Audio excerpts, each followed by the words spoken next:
This is today's game, courtesy of PlayAsia, and this is what we're actually going to be demoing as far as hardware goes. So it's just a simple USB dongle. You plug it into your computer, you program it, you plug it into a console, you work with it. It's not as plug and play as I expected, but once I realized what all it could do, it also was not as complicated as I expected it to become. And yes, BlazBlue is a fighting game.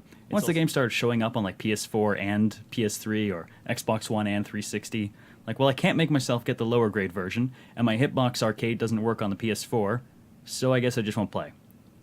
Alright, so here's how this is going to work. We're going to make this work with it. Which is actually going to be really, really easy, it turned out. Took me a little bit to figure out how, but the documentation's actually quite good. Okay, so here's the software that actually comes with the hardware. It looks weird and confusing. It's actually really, really not. Down the side here are basically all of the profiles that can be stored on the CronusMax USB. There's one button on the USB dongle that let you flip between them on the fly. Let's go ahead and plug it into the PC.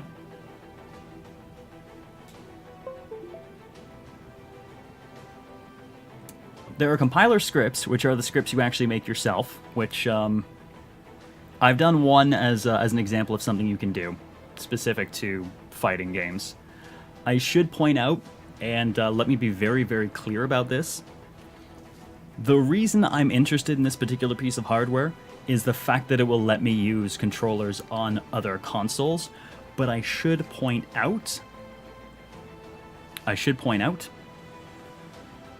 you can totally use this to cheat. I found that out when I was digging through some of the stuff that it's capable of.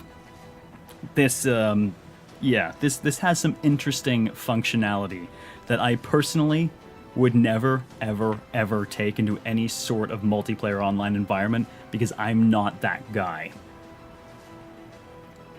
I actually went ahead and pre-programmed a small script just as a small indicator of what you can do with it to show you in BlazBlue specifically. Alright. So the game packs are a ton of stuff that actually came with it by default. I couldn't actually tell you what the hell most of them do, but every single one of them, well, hell, there's... Ooh, wait, there's Demon's Souls one. Curious. Alright, you can pop up a manual for it. I'll have to probably grab a manual window. Okay, so that's the manual that popped up for it. Game packs are basically full sets of binds, rebinds, and also some mods typically built into it. So this will basically tell you quickly enabling and disabling the game pack on whatever systems you're running on. Basically gives you information on it, how it works with each individual system, what the buttons are for other systems. And what kind of stuff did they do for Demon's Souls?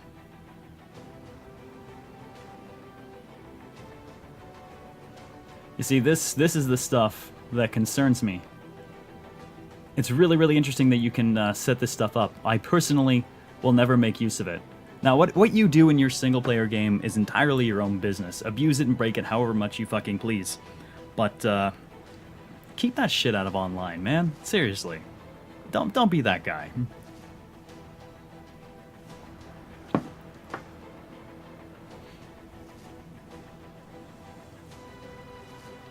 Well, at least it tells you what exactly the mods do.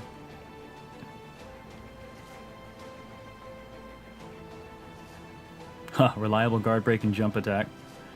Wait. I know I popped up in the Demon's Souls one, but there was no jump attack in 3. I wonder if the same one applies for... They must have used the same one for all the Souls games. Don't be the MMO macro guy. I'm not entirely sure how I feel about those as much. But I expect more of that on PC. Anyways. So you can see, clearly, a lot goes into one of these game packs. In order to set one up, I would just drop it off in here. And then the next time... Well, there you go. The various mod options pop up. Leave all that shit disabled, thank you. What I'm mostly just running, let me actually go ahead and get rid of that, is just PS4 crossover essentials. Specific reason for that is I'm using non-PS4 controllers. So the hardest thing to get on the PS4 is left and right touch on the touchpad. You can't just map the touchpad to, say, the Xbox guide button, because that has no recognition of left or right, which actually meant with recent changes to the Darkest Dungeon console releases, I couldn't launch a mission because you can only start one with right touchpad. It took me a while to figure out how to get one of these things set up so that I wouldn't have to deal with that. So before I actually deal with the custom script over here, let's just take a look at the fact that I've got a crossover essentials here in slot 2. That's what we're going to work with. So I'm going to go ahead and just pop this thing off the PC.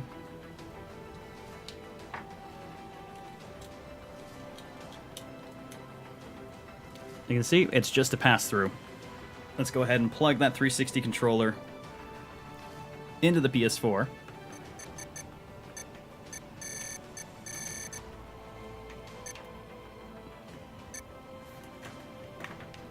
A wired 360 controller is required to complete the initial authentication on a PS4, after which you can use wireless, but only if you have one of the USB dongle wireless receivers, which Microsoft no longer produces. There are a handful of third-party ones which work, but if you don't already have one, I guess the odds of finding one are somewhat slim at the moment.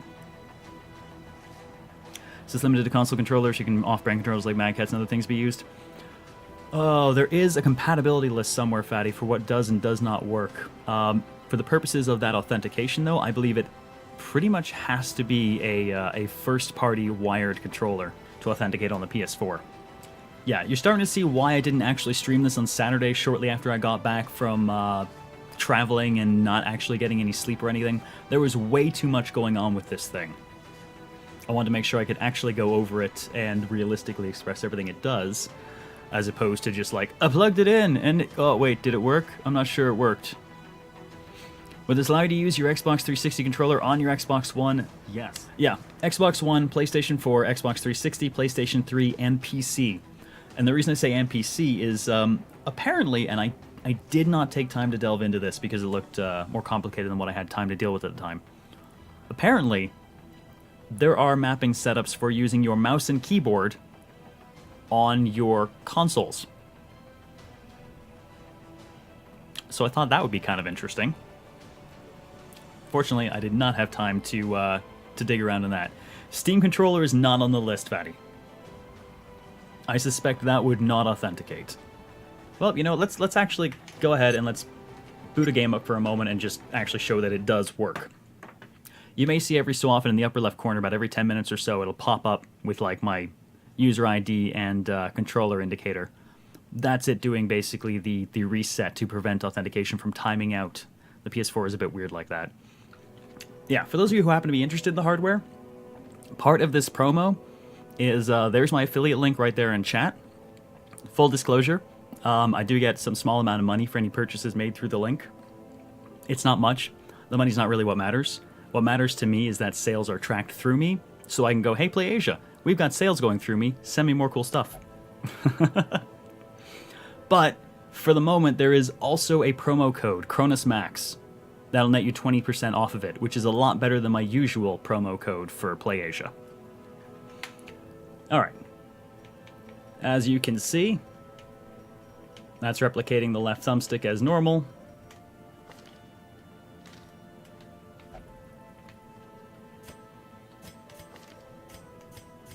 All the usual stuff is in and available.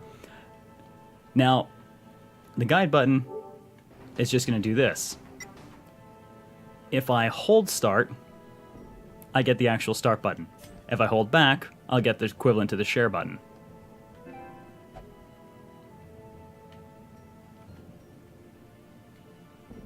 On a tap, I get touchpad left or touchpad right. Now, a big part of why I actually picked this hardware up isn't the 360 controller, much as I love it. We're going to use something a little bit different instead. There we go. That is a Hitbox arcade stick. Specifically, this is a PS3 Hitbox arcade stick. I use the term stick loosely because there are none. And that's kind of why I love it. Before we go ahead and actually plug this into the PS4, I'm going to pop it back into the CronusMax software to show you something. So that's the device monitor. Left-hand side, you can see all the inputs, and you can see what it's reading from them. And you can see what it's translating it to. Now, what you might notice, it looks a little bit odd, is I'm pushing down cross here, except it's reading PS4 circle. PS3 circle here is PS4 cross. The reason for this is that over here in my custom script, I've actually remapped those two to be inverted. Well, the copy of BlazBlue we have is Asia region. Circle and cross are always inverted in the Asia region games. And honestly, that was causing me to cancel out of menus so fucking often that I decided I would just remap them in my setting, and then whenever I'm actually in BlazBlue, I just turn that particular profile on, remaps them, and now I'm not accidentally kicking myself out of menus constantly. Well, while we're looking at the script, I should point out, not as complicated as it looks, and I'll explain why. So, they have their own scripting language. I did not write any of this. I actually did all of this through plugins. For instance, we have visual scripting. They have a number of bits of plug-and-play pieces, including some stuff that's like, really? What's this? What's it? Rapid fire? Really? Rapid? Huh. The kind of stuff I'm not going to use. But the reason this turbo is on the board right here is because I was testing something. So as you can see here, I have a bunch of swaps from a test. Now let's see, if I take this and I say visual to GPC. Alright, everything I set up there in the visual window, it's now just converted to a script. So every so often I'll set something up in the visual, run the converter to see how it actually comes out in text, and then I can work off of that. I was using that to set up some tests. So, you don't actually need to know any of the language. It's pretty much just plug and play if you want to deal with that. Is that it has a reader here. If it detects an R1 input, then it will run this particular combo set. And this is where I was talking about some of the stuff getting a little bit dirty. So, I'm going to go ahead and pop open the visualizer again. Watch what happens if I press one key. Look at the inputs it receives. Yeah. You know what that is? That's a classic quarter circle fireball. That's cheap and dirty as fuck. But I wanted to see if this thing could do it, so I went ahead and I set one up. I'll show it actually in BlazBlue in a minute as well, so you can see that it actually works. Turns out it actually worked in ways I didn't expect it to as well. So they have a bunch of things here. Max combo, mapper, rec, X-aim. X-aim's related to keyboard and mouse on controller stuff that I haven't touched. As far as I can tell, the recording just records a bunch of inputs, and then you can run it back and see them in the device, mapper, device info. Mappers for setting up whole other fast key swaps for everything. There we go. Now you can see it. So I'm going to call that test.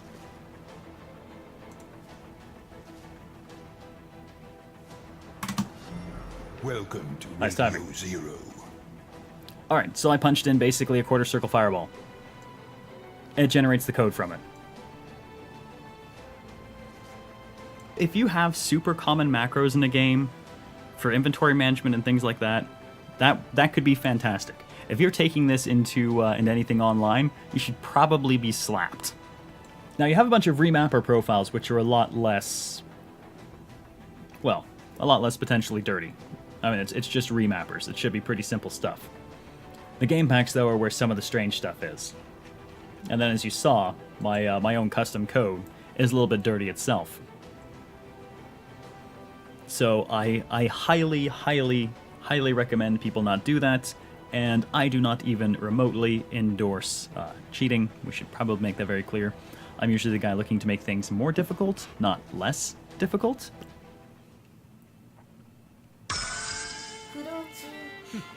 Alright, so you can see top middle there, you can see the inputs. Now, remember when I programmed in that quarter circle fireball that I suggest you never, ever, ever do if you're actually going to play online with people?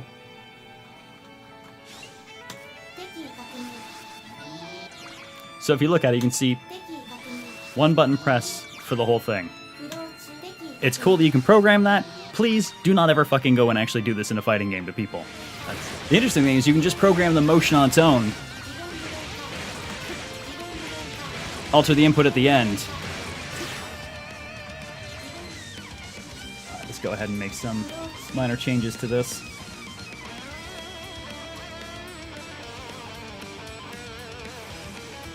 Let's just go ahead and get rid of all that. There we go. Now it's just R1 is R1 again. Remember, folks, with great power comes great responsibility. Or as the Daimyo puts it, with great power comes incredible corruption.